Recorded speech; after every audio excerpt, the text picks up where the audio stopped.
We're going to take a quick break, but as we head out, we want to show you in the News 2 kitchen. You see there, we're making pumpkin muffins. Actually, we've been told it's sweet potato muffins with salted caramel sauce. You don't want to miss the recipe. We'll be right back.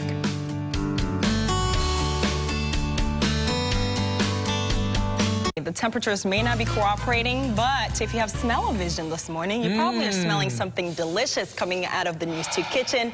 We're back with Nikki with Nick Snacks.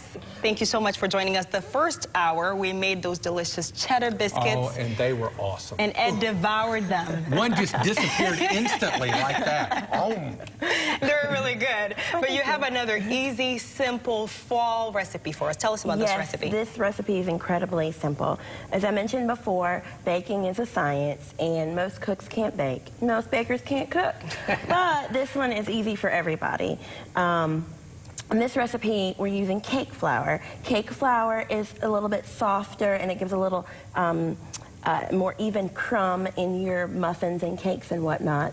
And I'm going to give myself away by asking this question, but when you go to the grocery store, does it say cake flour? It does. It's actually, usually there's only one brand that I know of, and it comes in a box. Okay. So if it's in a box, you're good to go. Okay. But yes, it does say cake flour.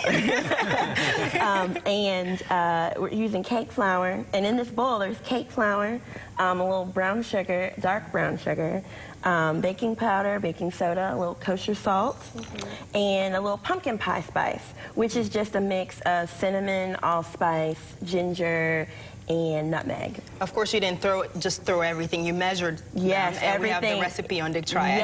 Yes, it is. Yes, the recipe is on DickTriad.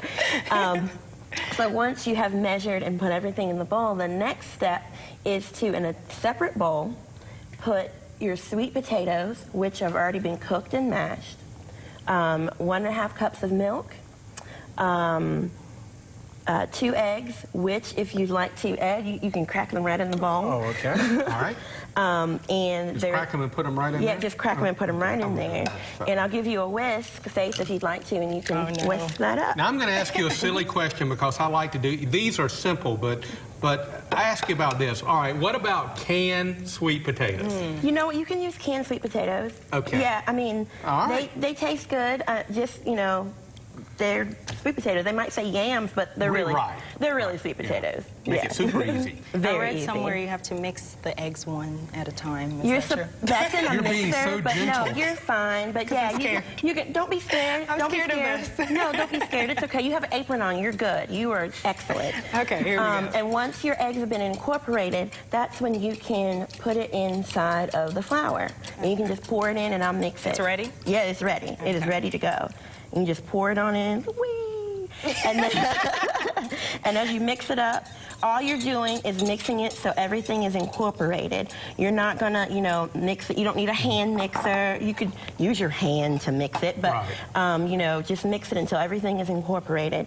And if you see little chunks of brown sugar, let it be, because once you put it into the muffin pan, those chunks of brown sugar are gonna melt. Oh, kind of caramelize. Oh yeah, that's gonna be so good. So now that you've incorporated this, and also I forgot to tell you, there's a little bit of orange zest in here too. Okay. And if you don't feel like zesting an orange and getting a microplane, there's dried orange zest at the grocery store. And does the same thing? Same thing, same measurement and everything. So once this is incorporated, the easiest way is to take a little ice cream scoop and scoop it into your muffin pan, or you can use a ladle or a spoon.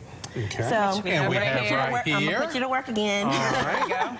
And while you guys are ladling and spooning the muffins into the pan, just fill it up halfway. I was getting ready to say, because you have to account for it rising. Yes, right? exactly. Okay. So just fill it up halfway. I'm going to talk about the salted caramel. Okay. So caramel basically is cooked sugar.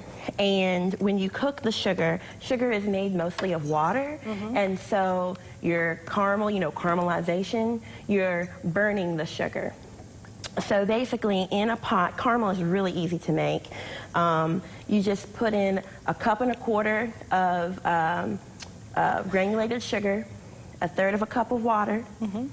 Once the sugar has dissolved, bring it to a boil and watch it, because it goes from caramel to burnt really quickly, very quickly. As a matter of fact, this caramel is going the way of the to. Right. So once it's become caramel, that's when you add heavy cream to it, and you have to be careful because it's going to bubble up. Oh. And as it's bubbling up, when it subsides, that's when you add your kosher salt to it and stir it till it's smooth. And once it's smooth, then you can pour it, eat it, do whatever you want to it. So, but you don't use that on the muffin until it's baked. After it's caramelized and it gets this pretty beautiful color. Yeah. Isn't that beautiful? Smells good. That is when you have some fun time. Look at that. Just go to town. Pour it on. Just pour it on and do it. Oh, wow. Yes. Look at that. And then you can finish with a little bit more kosher salt or a little bit of orange zest like I'm about to do right now. While you do that, you're also a food blogger. Yes, I am a food blogger. I've been a food blogger since 2006. It's Nick Snacks, nicksnacks.blogspot.com. That's Nick for your name? Yes, because I'm Nick and I like to snack. Don't we all? Yes. We're about to in a minute. And I bite it and write it. So whatever I eat or wherever a restaurant I go to, I bite it and talk about it on my blog.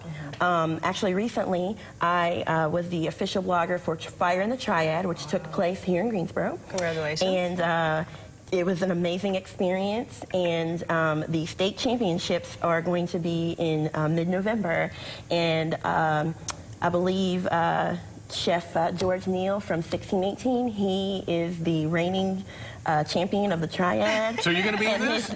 Oh, no, I'm not. No, I'm not competing. No. Okay. But you're going to be blogging about it. Yes, I'm going to be blogging. Yes, I am. We'll put the link to your blog on the story. That would be excellent. But in the meantime, though, another exciting thing that we want to be able to do right here is eat. Oh, yeah. Ooh. Nice and gooey. I'm not sure if I want to do this. It's a little messy looking. I didn't have to think about it. The best part is I've got it on my lip. Oh, man. That warm caramel has just settled over the muffin, and yeah, and I put the I have a little lot going on here, so you may have to toss the break. Okay. And that's our cooking segment for today. Let's go to a break while we eat. We'll be right back. This is good. Thank you. This morning, we're still trying to get food out of our teeth. Yes, we are. Boy, terrific. We made cheddar biscuits and also sweet potato muffins, all thanks to Nikki. Nikki from Nick Snacks at blogspot.com. Of course, we're going to put your information online. If anyone missed any of these recipes, you did such a great job explaining them. We'll have it on digtriad.com. Thank you so much for watching the Good Morning Show today. We hope you have a good Sunday.